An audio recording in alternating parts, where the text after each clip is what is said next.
Msikilizaji wa Radio Mwangaza FM popote pale ulipo, ukiwa unaendelea kuitegea sikio kupitia masafa ya 90.8 na 105.0 kwa neema zake Mwenyezi Mungu, na kualika leo tena tuweze kuungana pamoja katika kipindi cha ndoa na mahusiano kama ilivyo ada kila siku ya Jumamosi kuanzia saa 2 kamili za asubuhi mpaka pale saa 3 kamili za asubuhi, tukipata nafasi ya kuweza kujifunza masuala mbalimbali ya husuyo ndoa na mahusiano katika familia.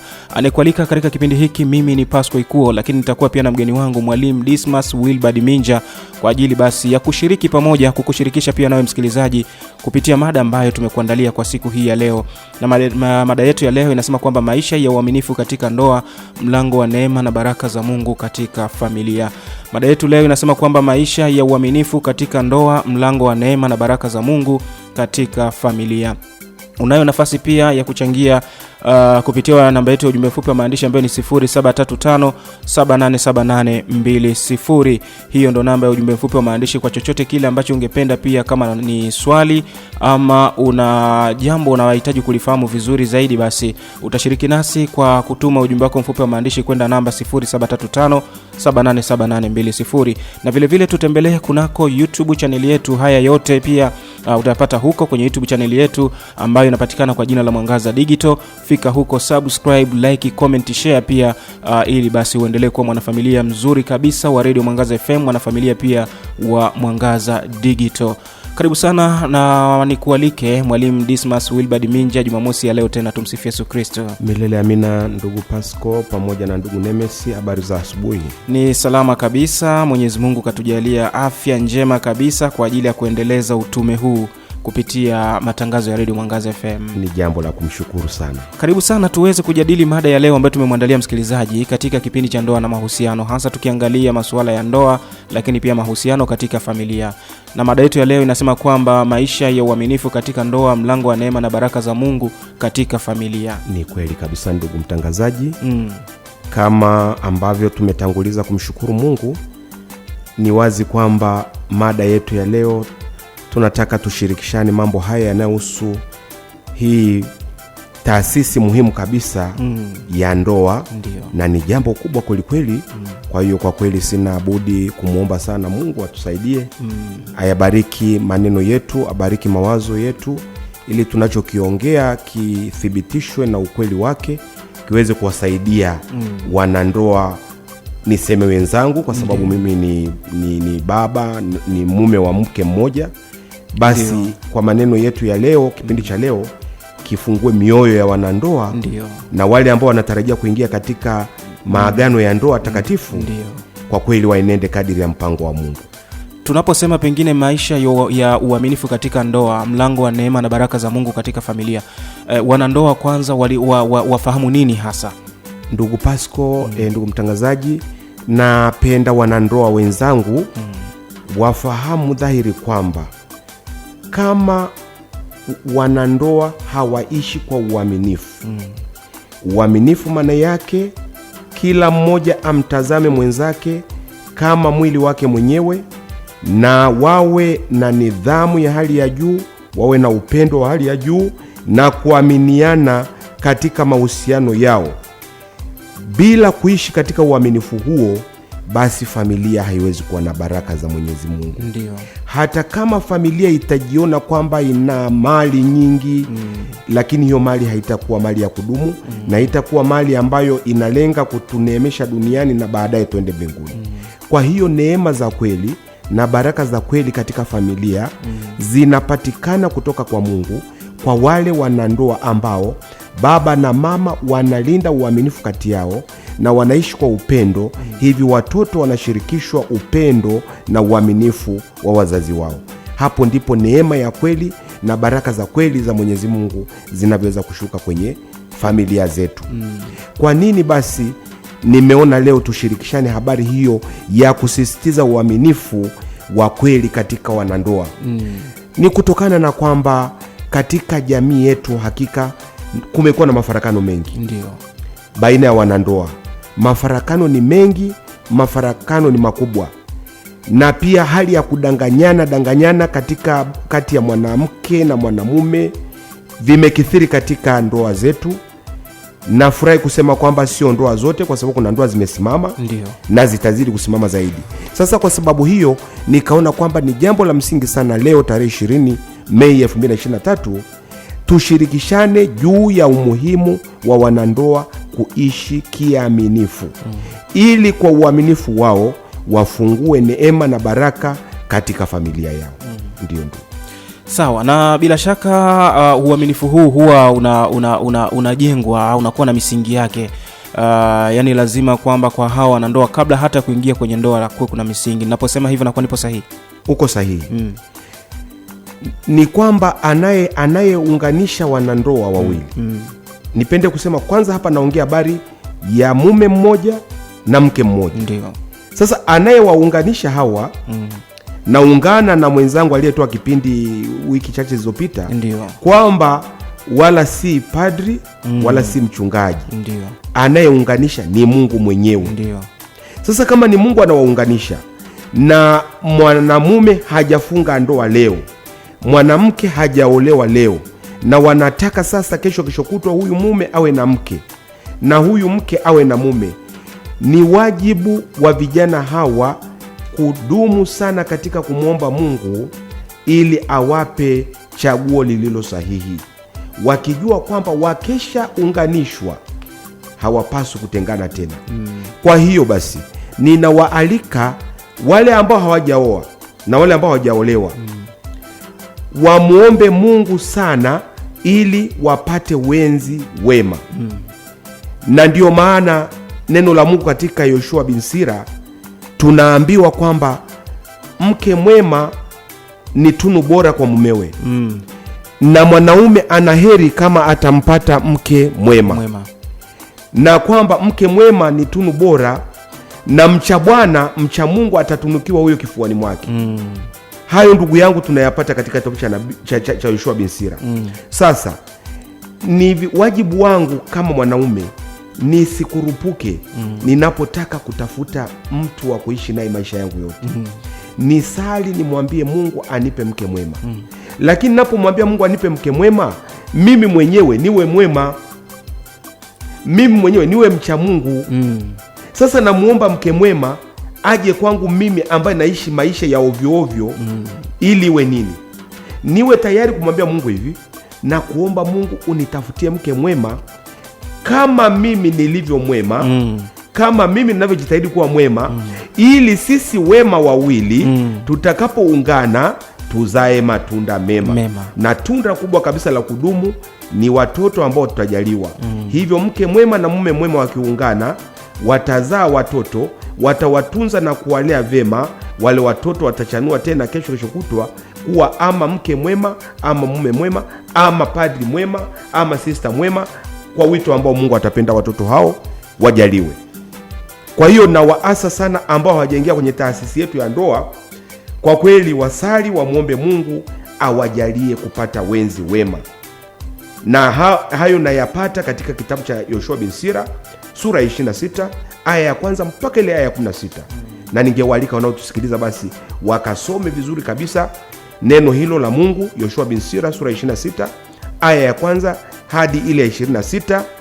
Wanaweza wakafungua pia katika Misale ya Waamini ukurasa ule wa 991. Wataona vizuri ili waweze kujiandaa vema kupata wenzi ambao hawatatengana nao tena, kwa sababu Mungu hapendi kutengana. Na ndoa sio mkataba. Ndoa ni maagano ya maisha hapa duniani. Ndoa ni maagano ya maisha hapa duniani. Ndivyo ambavyo Mwalimu Dismas Wilbard Minja, msikilizaji, anatuambia hivyo. Na nikukumbushe tu kwamba msikilizaji, tunachokizungumza hapa leo ni uaminifu katika maisha ya ndoa, ili basi tuweze kupata neema na baraka za Mwenyezi Mungu katika familia. Mwalimu Dismas Wilbard Minja, natamani sana tuendelee kufahamu kwa undani zaidi huu uaminifu ambao tunasisitizwa. Inawezekana kwa namna moja ama nyingine wanandoa kawa hawajui chanzo cha matatizo, chanzo cha maisha yao kutokwenda vizuri, ama maisha yao kutokunyoka kama vile ambavyo ulisema. Kumbe kiini kikubwa cha haya yote ni uaminifu. Ni uaminifu. Kinachosababisha uaminifu ukosekane, ndugu mtangazaji, ndio kwanza ni kukosa hofu ya Mungu baina ya wanandoa. Ndio. Na ninapoongea habari ya wanandoa, maana yake mume na mke, naomba niseme ukweli kwamba kwa asilimia kubwa, kwa sababu naongea sasa, nina uzoefu mkubwa kwenye hiyo maisha ya ndoa. Ndiyo. Na nimeona wanandoa wenzangu wengi, kwa asilimia kubwa anayekuwa wa kwanza kuvuruga uaminifu kwenye ndoa ni sisi akina baba. Na hata kama utamkuta mwanamke aliyeolewa anakwenda nje ya uaminifu, anashindwa kulinda uaminifu katika ndoa yake, ukifuatilia sana, aliyekuwa chanzo ni mwanaume. Sasa wanandoa hao tunasema wamekosa hofu ya Mungu. Wamekosa hofu ya Mungu ya kushika amri zake, kwa sababu amri ya 6 inasema usizini. Sasa walipounganishwa mbele ya kanisa kwamba sasa nyie mmekuwa mwili mmoja, na kwamba aliyounganisha Mungu mwanadamu asiwatenganishe, maana yake walihalalishwa kuishi pamoja kama mwili mmoja, kushiriki pia tendo la ndoa takatifu. Maana yake hapo hakuna zinaa. Sasa huyu mwanaume aliyefunga ndoa na mke wake, anapokwenda nje ya ndoa yake kwenda kushiriki tendo hilo, maana yake sasa sio tena tendo la ndoa takatifu. Hiyo ni zinaa, huo ni uasherati, huo ni uzinzi. Hizo ndio habari tunasikia za nyumba ndogo, ndio habari tunasikia habari za mchepuko. Hilo ni kosa kubwa, kwa sababu anavunja amri ya 6 ya Mungu, usizini. Lakini ni kosa kubwa kwa sababu amevunja amri ya 9 ya Mungu inayosema usitamani mwanamke asiye mke wako. Umtamani mke wako peke yake, ambaye mliunganishwa naye mbele ya kanisa na mbele ya Mungu, na watu wakashuhudia. Sasa huyu mwanaume anakiuka amri ya Mungu. Ni dhamiri imekufa ndani mwake ya kumheshimu Mungu, kumwogopa Mungu. Lakini haishii tu kukiuka amri za Mungu ya 6 na ya 9. Anavunja amri ya kanisa. Kwa sababu amri ya 6 ya kanisa inatuambia shika sheria Katoliki za ndoa. Ndiyo. Na mama kanisa ametoa amri hiyo kutoka kwenye maandiko matakatifu, ndio kutoka katika hizo amri za Mwenyezi Mungu ambazo tunazipata bayana katika Agano la Kale, kwenye kitabu cha Kutoka sura ile 20 na Kumbukumbu la Torati. Hakuna ubishi juu ya amri za Mungu, tunazifahamu vizuri. Ndiyo. Sasa kwa nini wanaume waliofunga ndoa wanakiuka amri hizi? Ndiyo maana nasema kwamba wamekufa, dhamiri zimekufa ndani mwao, hivyo wanaona kwamba ni jambo la kawaida kuvunja amri za Mungu. Kwa nini dhamiri zimekufa? Wamelegeza maisha ya sala katika familia yao. Mwanaume aliyefunga ndoa, mwanamke aliyefunga ndoa, wana familia hao, wawe wameshapata watoto au hawajapata watoto, wanapaswa kuvaa silaha za kiroho. Silaha hizo ni sala, ni maombi, ni kufunga. Yesu alisema salini daima ili mumshinde yule mwovu. Sasa bila kusali daima, ndugu yangu, bila kufunga, bila kuomba, huwezi kushinda habari ya kubaki kwa mke wako, habari ya mke kubaki kwa mume wake. Lazima utatoka, shetani atakushinda. Hivyo basi wengi wametoka, na wametoka wakiendelea kumdanganya Mungu, kwa sababu mimi Minja ni mume wa mke mmoja na nina pete, lakini ninamdanganya na wadanganya watu kwa kuishi maisha. Ukija nyumbani kwangu unanikuta niko na mke wangu. Ndio. Lakini sinatoka huko na huko. Ndio. Mimi nasafiri kule, naenda nafanya mambo ambayo ni kinyume na ndoa yangu. Ninavunja uaminifu wa ndoa. Nikidhani kwamba Mungu hanioni. Mungu ananiona. Sasa ninawaalika wanaume wenzangu waliofunga ndoa kama mimi, wajenge hofu ya Mungu, na katika kujenga hofu ya Mungu washike neno la Mungu. Neno la Mungu liko wazi juu ya kuishi maisha ya uaminifu katika ndoa, lakini nguvu ipatikane kwa kusali, kwa kuomba na kwa kufunga. Kwa sababu Yesu Kristo mwenyewe aliwaambia Mafarisayo kwamba bila kusali, kufunga na kuomba hamwezi kushinda mambo haya. Kwa hiyo ndio wito ambao nautoa kwa wanandoa wenzangu. Na tutazame kwa wanandoa hawa pengine wasipokuwa uaminifu, hizi neema na baraka kutoka kwa Mungu, wao peke yao ndio wanazikosa ama hata vizazi vyao, nikiwa na maanisha watoto wao? Kosa linalotendwa na wanandoa halileti madhara kwao tu, linaleta hata madhara kwa watoto. Ndugu mtangazaji, unapoona ndoa inapofarakana alafu wakaachana na watoto walishazaliwa katika ndoa hiyo, ndio wale watoto wanatunzwa na nani? Wanalelewa na nani? Ndio mwanzo wa kwenda kutunzwa na mama peke yake? Ndio. Ama wanabaki kwa baba peke yake? Na baba ataleta mwanamke mwingine kwa kiburi. Watoto watatunzwa na mama ambaye sio mama aliyewazaa. Unaweza ukaona kabisa kwamba ule upendo wa kweli, upendo wa dhati kwa watoto ambao ungepaswa utoke kwa wazazi wao, kwa baba aliyezaa watoto hao, kwa mama aliyewachukua mimba watoto hao, watoto hawezi kuupata. Kwa hiyo watoto nao wanaathirika, lakini baba mwenyewe anaathirika. Anaathirika kwa sababu tunawaona, ukiona mwanaume ambaye amefarakana na ndoa yake, hana amani hata kazini kwake, ndio hana amani kwenye biashara yake. Unaweza ukafikiri kwamba ana furaha, lakini nakwambia moyoni mwake hana furaha. Anaishi maisha ya ajabu ajabu tu. Wengi wamepoteza hata maisha. Lakini wale wadada pia ambao wamefarakana katika ndoa zao, na hapa nisisitize zaidi, nimesema wakina baba wanaongoza kwa kuleta mafarakano kwenye ndoa kwa kukosa uaminifu, lakini pia hata wakina mama wanapoona baba amekwenda kinyume na maagano ya ndoa, wako wakina mama wengine wanasema kwamba sasa na mimi atanitambua, mimi na mimi ni mwanamke, analipa kisasi. Tena wananiona na mimi wanaume na wajua. Anaamua na yeye kufanya nini? Tunasema anachepukia huko. Ndio. Madhara yake pia ni makubwa. Huko ndiko atakao kukutana na magonjwa. Huko ndiko atakwenda kudhalilika tu. Tunaona wanahangaika, ndio wanaamua kwenda kufanya shughuli za ajabu ajabu, na tunawakuta hata wengine wanaingia kwenye mambo ya kuuza miili yao. Ni kwa sababu hakushinda ubaya kwa wema.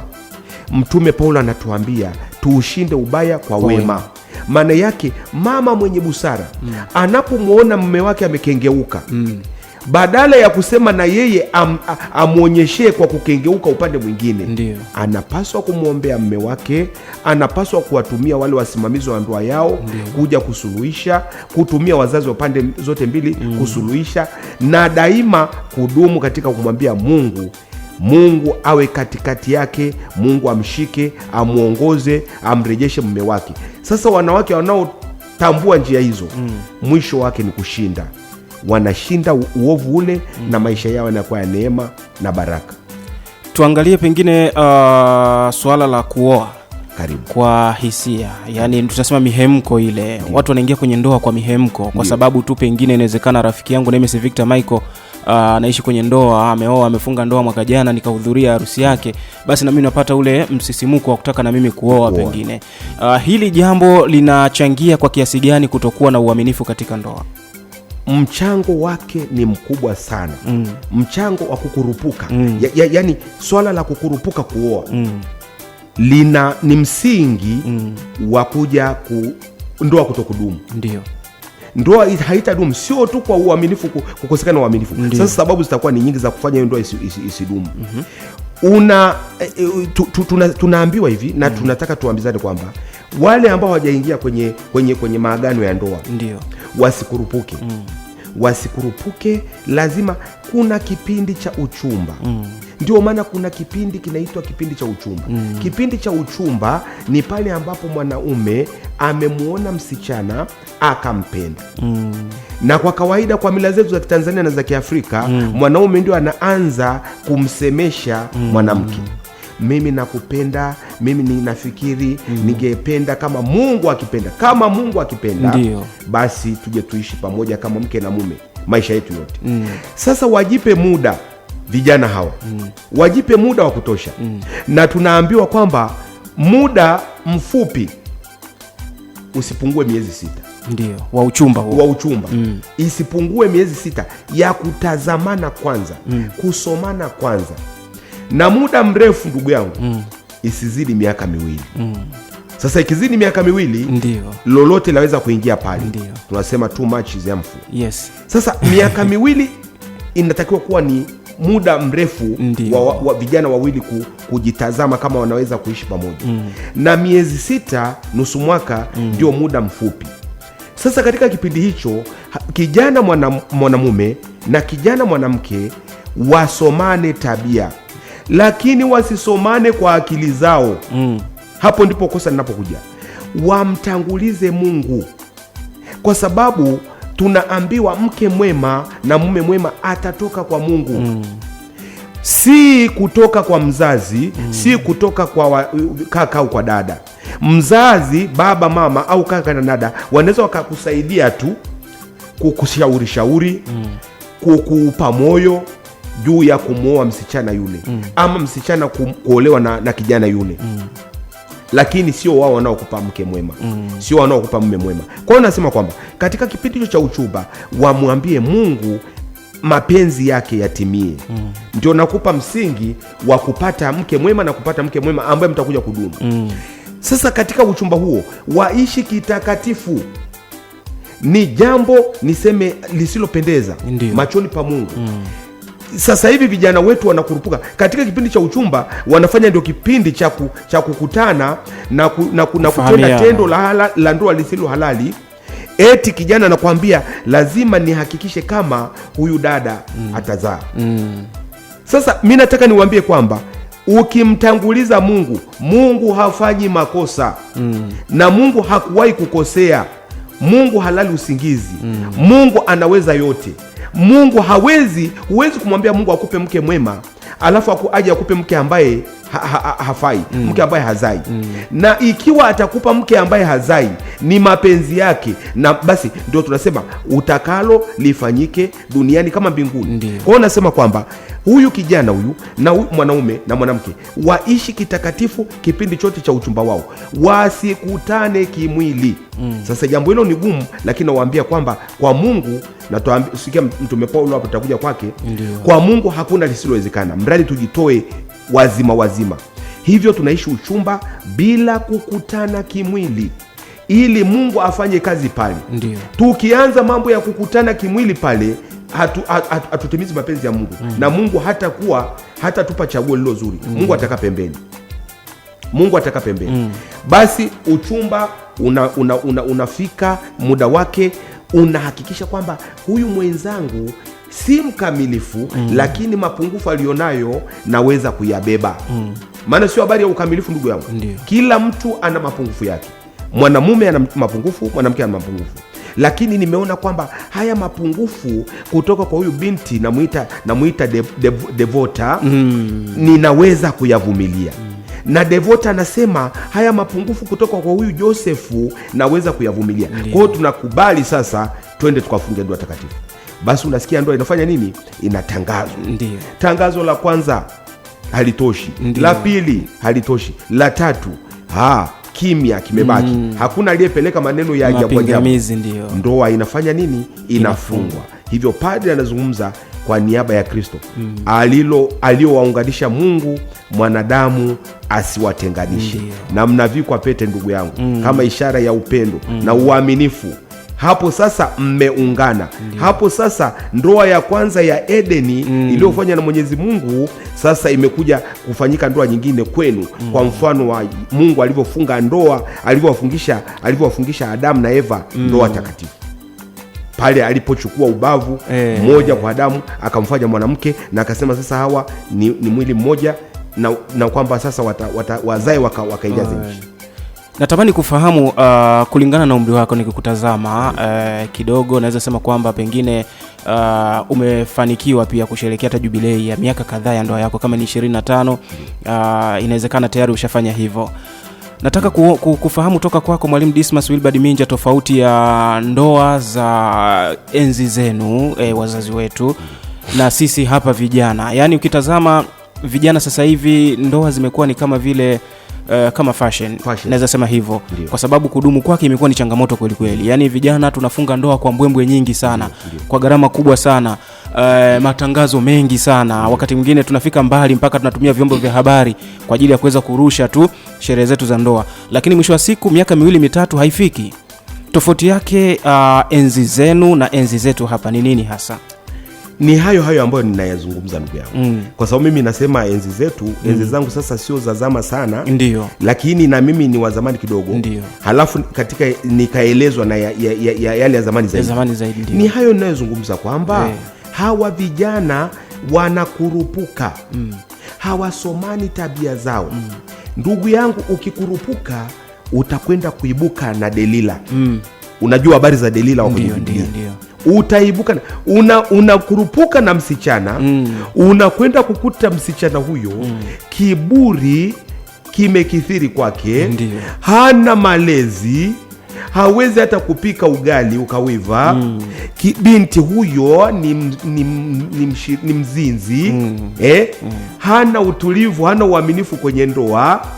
Na ni kwa sababu ulipoenda chuoni, nisitaje chuo chochote lakini ulipoenda chuoni ukamkuta huyo binti, ukampenda, mko kwenye group discussion, ukaona unampenda, na kwa sababu ni chuoni wanaruhusu ndoa kufungwa, basi ukaenda ukafunga ndoa, ukasema mimi nimepata mke.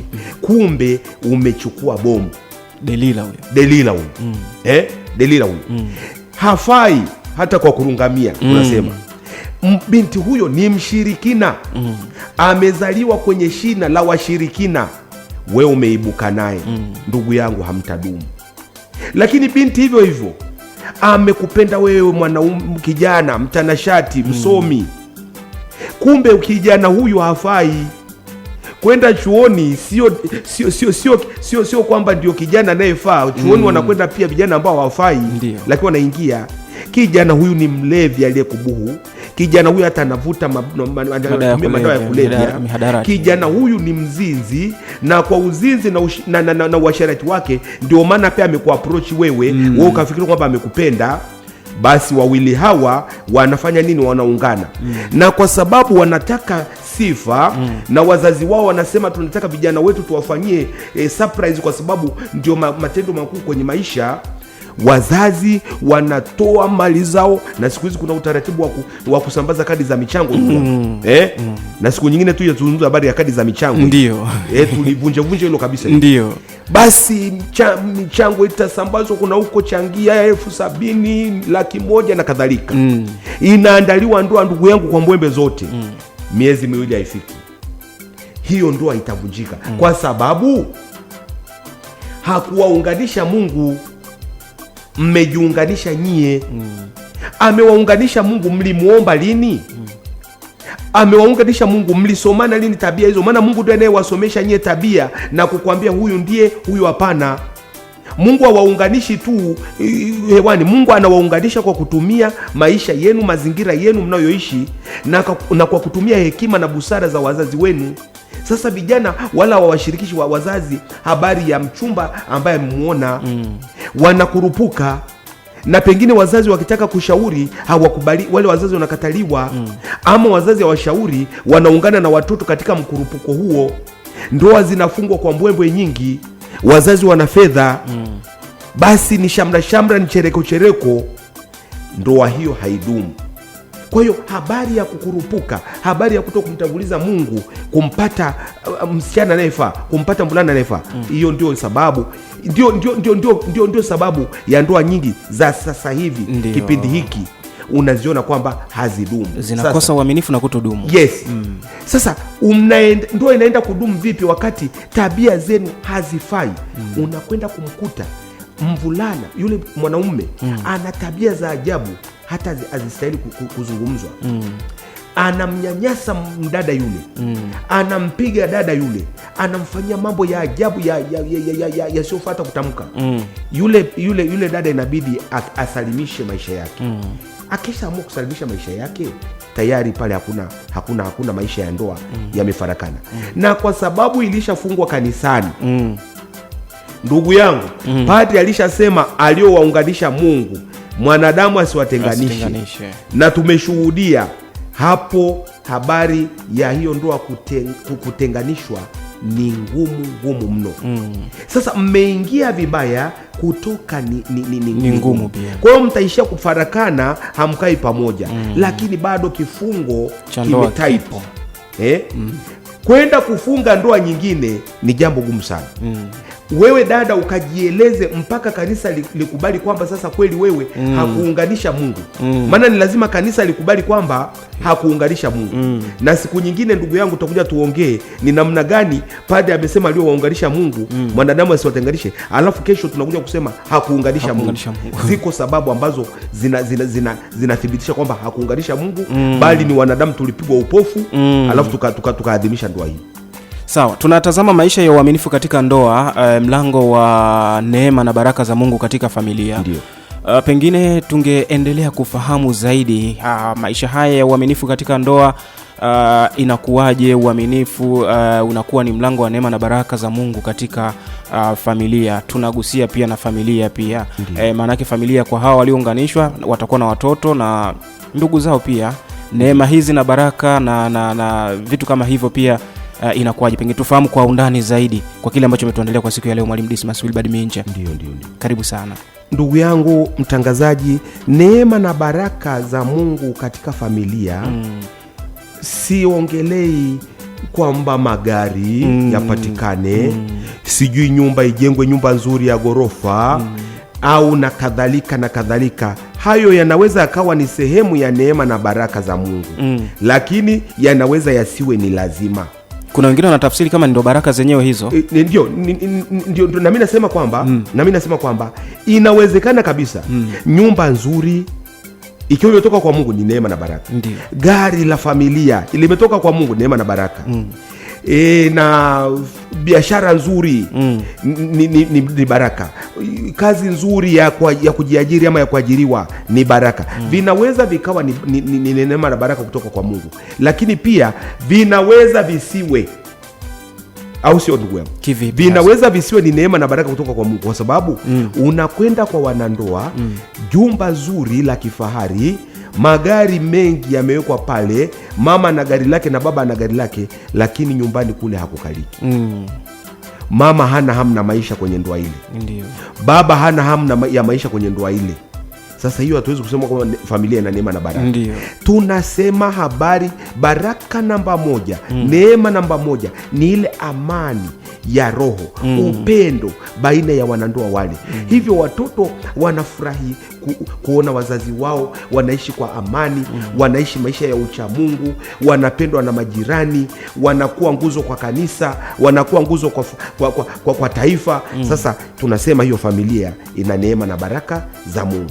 Sasa yakiwepo yale ya kuonekana, magari mazuri, pikipiki nzuri kwa baba, biashara nzuri, nyumba nzuri, tunamwambia Mungu asante. Ninachotaka kusema hapa, si lazima vile vya kuonekana machoni vikiwa vizuri vikawa ni neema na baraka. Vinaweza vikawa pia sio neema na baraka, vikawa ni, kwa mfano nyumba baba anajenga nyumba ile imetokana na rushwa. Ndio. Imetokana na wizi wa fedha za umma kazini, imetokana na utapeli, ushirikina pia. Imetokana na ushirikina, ndugu yangu, nakushukuru sana. Nyumba nzuri, biashara inachemka kweli kweli, pale Majengo sokoni, pale Kariakoo, pale soko la Ndugai na kadhalika, lakini kumbe imepatikana kwa nguvu za ushirikina. Sasa hiyo sio neema na baraka. Naomba nitafsirike vizuri naposema kwamba neema na baraka za Mwenyezi Mungu katika familia ziwe ni zile mapato meupe, mapato matakatifu kwenye familia ambayo yamepatikana kihalali kupitia mkono wa Mungu. Sasa wale wanaoishi uaminifu ni lazima watabarikiwa kwa jinsi ambavyo Mungu amependa kuwabariki, na watakuwa wamejawa na furaha ya kweli moyoni mwao. Mwalimu Dismas Wilbard Minja, inawezekana kuwa kuna wengine umewasaidia hasa kuweza kufahamu, kwa sababu unajua kuna baadhi ya wanandoa wanaishi maisha yao ya kawaida tu, pengine ni kilimo, wanategemea walime wapate gunia zao 2-3 ziwasukume kimaisha. Wanapata tafsiri kwamba wao pengine ni watu ambao, ama ni wanandoa ambao wamelaaniwa na Mwenyezi Mungu, ama waliolaaniwa. Hawajioni kama ni watu wenye baraka, wanahisi waliobarikiwa na Mwenyezi Mungu ni wale wenye hivyo vitu ambavyo wamevitaja. Tuzungumze na hawa pia wanandoa ambao wanaishi maisha yao, tunasema maisha ya chini. Lakini wana amani, hawatambui kama hii amani kwao ni neema na baraka kutoka kwa Mungu. Sasa niko hapa niwaambie wanandoa wenzangu wanaoishi maisha yao ya kawaida, tena ya chini kabisa, Inawezekana leo hivi tunavyoongea hajui mchana atakula nini. Ndio. Lakini kwa juhudi zilizo njema na safi, mama anafanya juhudi na baba anafanya juhudi. Ndiyo. Mchana ugali unapatikana, jioni ugali unapatikana. Watoto wana afya yao. Watambue kwamba Mungu yuko pamoja nao. Watambue kwamba hizo ndizo neema na baraka. Mungu ni baba wa tajiri, Mungu ni baba wa maskini. Kama hali hiyo ya maisha ya chini haikutokana na uzembe wa maisha katika maisha yao, basi wafurahi, waendelee kumtukuza Mungu, wakitambua kwamba kuna wenye maisha ya juu kuliko wao, lakini hawana amani. Kuna mwanamke ana maisha ya juu kabisa, anaishi kwenye jumba la ghorofa, lakini yeye usiku kucha anahesabu mabati, anahesabu mifereji ya mabati kama nyumba ina ceiling board. Na kama ina ceiling board, basi anapiga macho mpaka anatoboa kwenye yale mabati, anahesabu kwa sababu hana amani ndani ya moyo, lakini yuko kwenye jumba la ghorofa. Ndio. Kuna baba hivyo hivyo, yuko kwenye jumba la kifahari kabisa, lakini hana amani ya moyo. Kwa hiyo basi ndio maana ikasemwa amri ya 10 inasemaje ndugu yangu? Usitamani mali ya mtu mwingine. Usitamani mali ya mtu mwingine. Hata Waswahili wanasema kwa cha mtu akifai kizuri cha kwangu.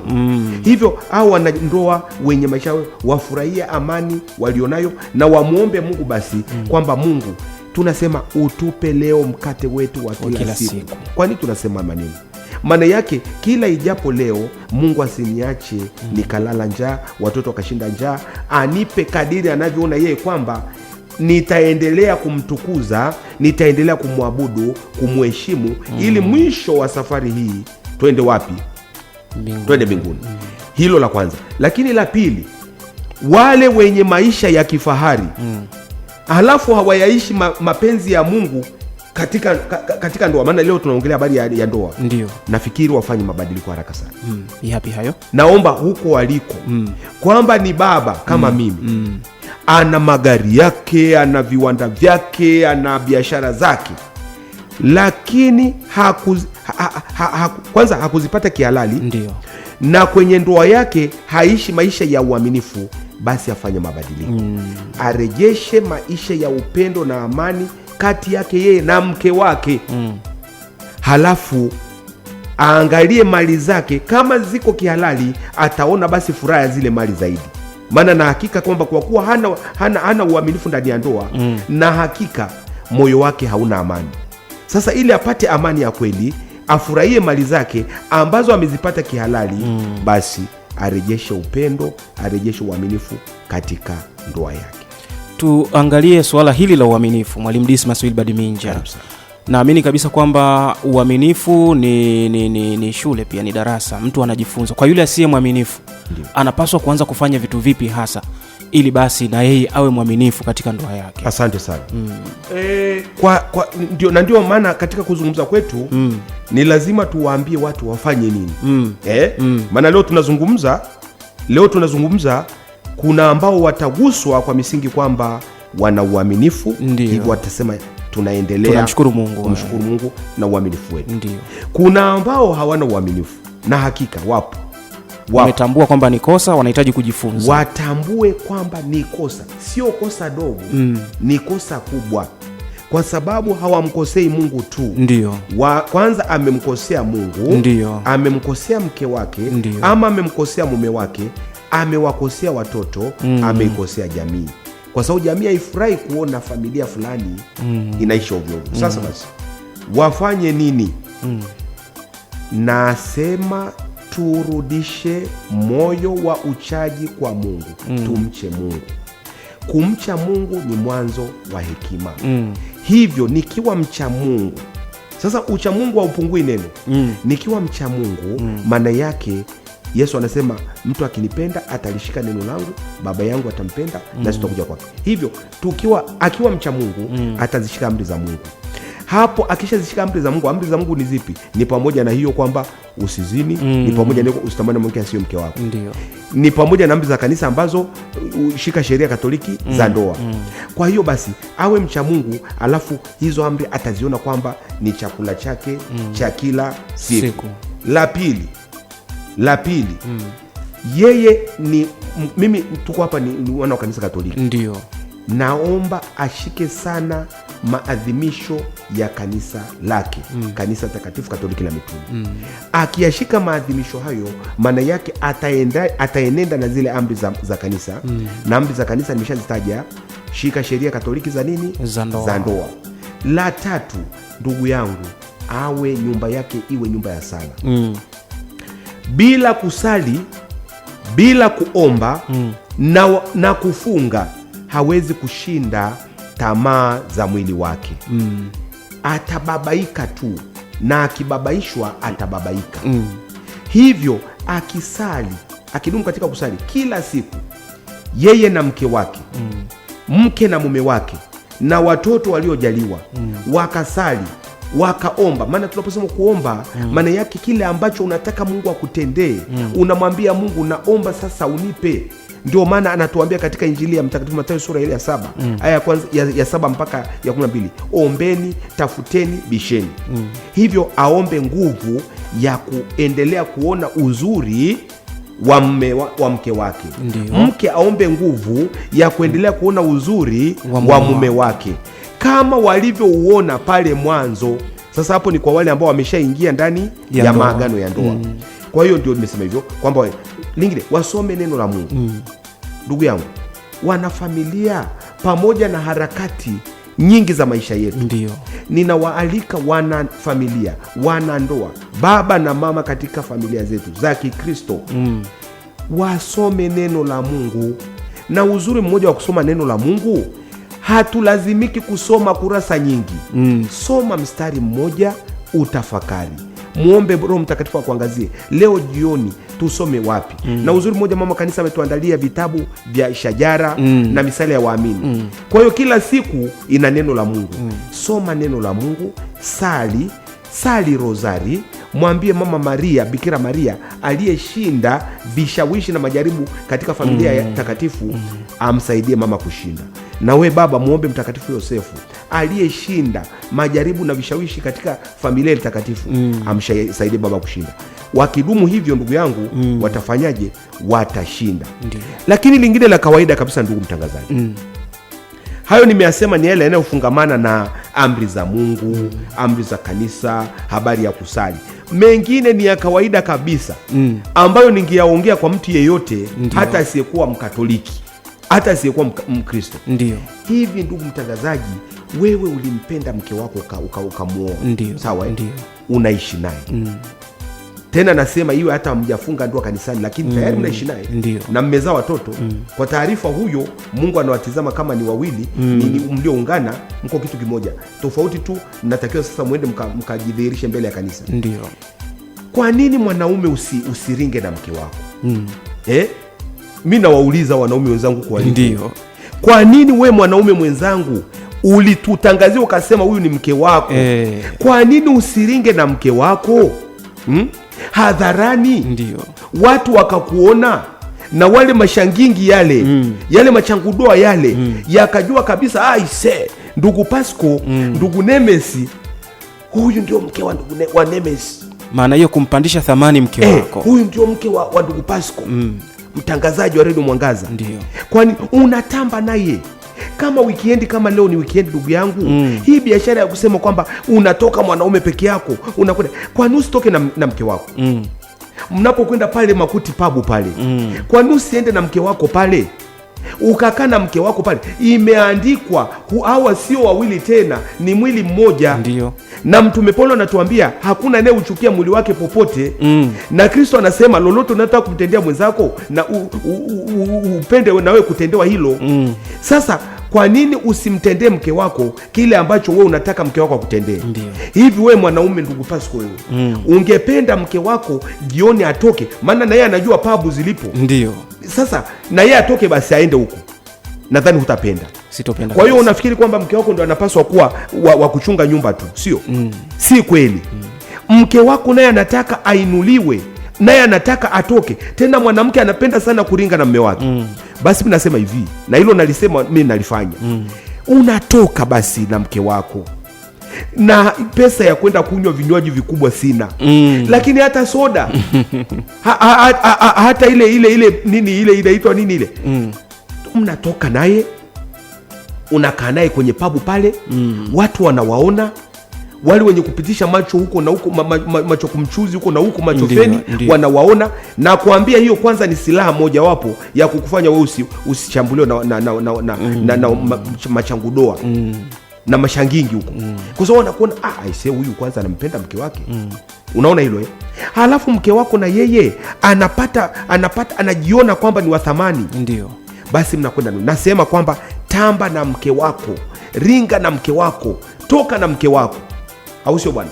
Hii biashara ya kusema unajua wanaume tunatakiwa tukutane vikao vya wanaume wenyewe, huko ndiko tunakopotelea. Ndio, huko ndiko tunakopotelea. Lingine, hii habari mwanaume unafanya kazi Mwanza, ndio mke wako yuko Mbeya. Mwanaume anafanya kazi Dodoma, mke wake yuko Moshi, Marangu. Mimi natoka Marangu ndugu yangu. Ndio. Hivyo mimi niko Dodoma hapa, mke wangu yuko wapi? Marangu. Ndio. Tulionana Pasaka. Alafu tutaonana tena mwezi wa 12. Ndio. Huko ndiko shetani anakopita. Shetani ana akili nyingi sana. Ndio. Msitengane, mkaruhusu shetani awe katika afanye kazi yake, afanikiwe. Wewe ni binadamu, lakini unataka ubinadamu wako ushindwe, ulegee. Kwa nini usiishi na mke wako? Au sio bwana? Ishi na mke wako ili mshiriki maisha yenu pamoja, mshiriki maisha ya ndoa pamoja, mumwepushe adui asiweze kuwajaribu. Sasa umeona, hayo nimeyazungumza ni ya kawaida kabisa, wala si mambo hayamhitaji, hatujamtaja Mungu hapo. Ndio maana hata Mwenyezi Mungu ndugu yangu katika kitabu cha Hosea sura ya 4 aya ya 6, Mungu anasema watu wangu wanaangamia kwa kukosa nini? Maarifa. Kwa kukosa maarifa. Maarifa ndio hayo. Mwanaume umefunga ndoa, kaa Bennett na mke. Na ili ukae Bennett na mke wako, mtengeneze mke wako. Kwa sababu hutapenda ukae Bennett na mke wako wakati amekaa kiasarasara. Ndio. Mvishe mke wako. Si ndio bwana? Ndio. Mtengeneze vizuri. Kama ni wakusuka nywele, asuke nywele zake vizuri Kiafrika, au sio bwana? Ndio. Apendeze. Akipendeza ndugu yangu, kwa taarifa, mke wako unayemwona afai, ndio huyo wenzako anamezea mate. Na wewe unamezea mate mke wa wenzako. Shetani mkubwa huyo anayefanya mambo hayo. Ndio. Mmezee mate mke wako kwa kumtengeneza apendeze. Ukishampendeza, ukimpendezesha na yeye akakupendezesha wewe, sasa mtaona fahari kutoka barabarani kwa sababu mnapendeza. Ndio. Na watu wakiwaona watasema kweli wale ni wawili wapendanao. Ndio. Ndugu yangu, hizo ndio mbinu za kawaida tu ambazo tunazitumia, na kwa kuzitumia hizo tunamshinda shetani na makucha yake na fahari yake yote. Kupitia ujumbe mfupi wa maandishi hapa, kuna jumbe kutoka kwa msikilizaji pia, na anasema kwamba yeye anatoka Maweni Makulu. Anasema sijaoa, anawezaje kupata mke ambaye atajivunia kuwa na mimi nijivunie kuwa na yeye? Asante sana. Huyo ndugu kutoka Dodoma Makulu, Maweni Makulu. Naomba nimwambie ndugu yangu huyo hajaoa, kwanza afurahi. Afurahi kwamba anasikia kipindi hiki akiwa bado hajafanya nini, hajakurupuka. Sasa namwambia ili apate mke ambaye atamfurahia na yeye amfurahie, amwambie Mungu. Amuombe Mungu ampe mke mwema.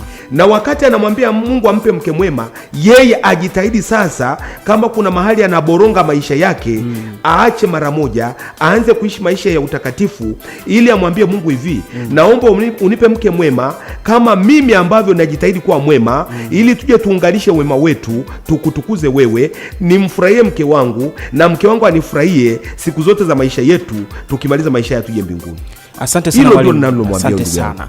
Ni mkazi wa Chihikwi George Mbambari anaomba kuuliza kwamba Ibrahim alitoka nje ya ndoa na akapata mtoto, lakini sio kama alipenda, ila kulikuwa na sababu. Kumbe hata wanaotoka wapo ambao wanatoka kama Ibrahim. Hebu ili tuliweke sawa. Asante sana. Nataka niseme hivi, hakuna mahali popote katika maandiko matakatifu, ndio, kuanzia Agano la Kale hadi Agano Jipya, ambapo Mungu ameruhusu mwanaume atoke nje ya ndoa. Sasa alilifanya Ibrahimu, na nimuongezee kwamba akalifanya na mfalme Daudi, lakini hayakuwa ni mapenzi ya Mungu. Ndiyo. Mapenzi ya Mungu ni kwamba mke mmoja, mume mmoja, watazaa watoto. Ndiyo. Na wasipozaa watoto, namwambia ndugu yangu kwamba mnapoishi mke na mume, si tu kwamba mzae watoto, mnaweza msizae watoto. Ndiyo. Lakini bado mnapaswa muishi wawili kama mwili mmoja mpaka Mungu kifo kitakapotenganisha. Huo ndio ukweli wa Ukristo wetu. Kwa hiyo habari ya kwamba Ibrahimu alitoka nje ya ndoa, ni kweli alitoka nje ya ndoa. Ndiyo. Inawezekana katika wakati ule na kwa nafasi yake alichokifanya kikawa kilikuwa sahihi. Kila jambo lina wakati wake. Lakini leo tunapozungumza katika zama zetu za Agano Jipya la Bwana na Mwokozi wetu Yesu Kristo, na kwa mafundisho ya Yesu Kristo ambayo tuliambiwa yeye ndio tumsikilize, si jambo la busara, si jambo la kutimiza amri ya Mungu kwamba mke wangu hazai, basi ngoja nitoke nje nikatafute mtoto. Never, hakuna. Akae hivyo, amwambie Mungu. Ndio maana tunaambiwa ndugu yangu, shukuruni kwa kila jambo. Ndiyo. Hivi kila jambo manake ni nini? Tunaambiwa shukuruni kwa kila jambo, likiwa tamu, likiwa baya. Shukuru kwa kila jambo. Kwa hiyo naomba yeye ikitokea namna hiyo, adumu kuwa mwaminifu, asitoke nje ya ndoa. Ni mapenzi ya Mungu. Kama si mapenzi ya Mungu, amuombe Mungu, atapata mtoto. Lakini pia achukue hatua za kawaida za kisayansi za kuchunguza ni kwa nini hapati mtoto. Maana tunaambia Ukristo ni elimu, Ukristo ni maarifa. Hawapati watoto, wamechukua hatua gani za kisayansi zisizopingana na amri za Mungu?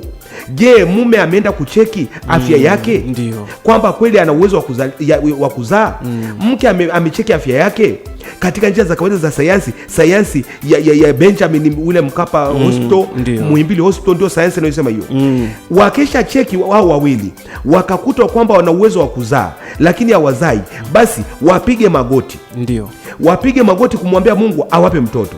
Watakapopiga magoti, wasipopata mtoto, wadumu kupiga magoti wakijua kwamba ni mapenzi ya Mungu kwamba waishi wawili. Inawezekana kabisa kwamba kwa kuishi wawili ndio sababu ya wao kwenda ambapo itawapeleka mbinguni. Asante sana Mwalimu Dismas Wilbard Minja. Muda nao unakimbia kweli kweli, lakini nipitie jumbe fupi za maandishi. Wanasema kwamba asante kwa kipindi kizuri, nimefurahi sana, natamani kila siku kijirudia. Naitwa Ana kutokea maeneo ya Swaswa. Huyu mwingine anasema mapendo daima, huyo mwalimu ameongea vizuri, ametufikia wanandoa, tutayafanyia kazi popote tuendako. Yeye anaitwa Stella kutokea maeneo ya Bihawana. Lakini mwingine anasema kwamba Faraja Michael kutokea maeneo ya Ndalibo, asante sana kwa elimu yenu, Mungu awabariki sana. Muda nao natukimbia Mwalimu Dismas Wilbard Minja, kwa sekunde kama 30 hivi kwa kuhitimisha tu. Asante. Zungumza na wanandoa. Naomba nihitimishe. Nilipozungumza kipindi chetu hiki, kuna ambao watapokea neno hili kwa mrengo wa kulia, wengine kwa mrengo wa kushoto, lakini nawaambia hivi, lazima Mungu awekwe juu kuliko vitu vyote. Na kwenda kuhitimisha kwa kuwaambia hivi, Mtume Paulo anauliza katika Warumi sura ya 8 aya 35. Mtume Paulo anauliza hivi, ni nani atakayetutenga na upendo wa Kristo? Je, ni dhiki au ni shida au ni adha au ni njaa au uchi au hatari au upanga? Kama ilivyoandikwa, kwa ajili yako tunauawa mchana kutwa, tumehesabiwa kuwa kama kondoo wa kuchinjwa. Na mimi nasema mintarafu maisha yetu katika ndoa ya mume na mke mmoja, napaswa kuwa mwaminifu mpaka kufa. Hakipo cha kunitenga na upendo wa Kristo, si mke wa mwenzangu, sio changu doa, sio shangingi, sio mchepuko, sio nyumba ndogo. Hakuna cha kunitenga na upendo wa Kristo.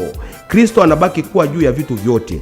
Hivyo ni waalike wote tuishi kutimiza mapenzi ya Mungu kila wakati. Tuseme utakalo lifanyike duniani kama mbinguni. Yakiwa matamu nipokee, yakiwa machungu nipokee, ili maisha haya yatutoe hapa, mwisho wa siku zetu twende mbinguni, na hiyo ndio fahari yetu. Tumsifu Yesu Kristo. Milele amina. Nakushukuru sana Mwalimu Dismas Wilbard Minja, na msikilizaji pia kwa kutega sikio Radio Mwangaza FM, kuifanya kuwa kituo chako bora kabisa cha matangazo kutoka hapa Kisasa, Dodoma, Tanzania.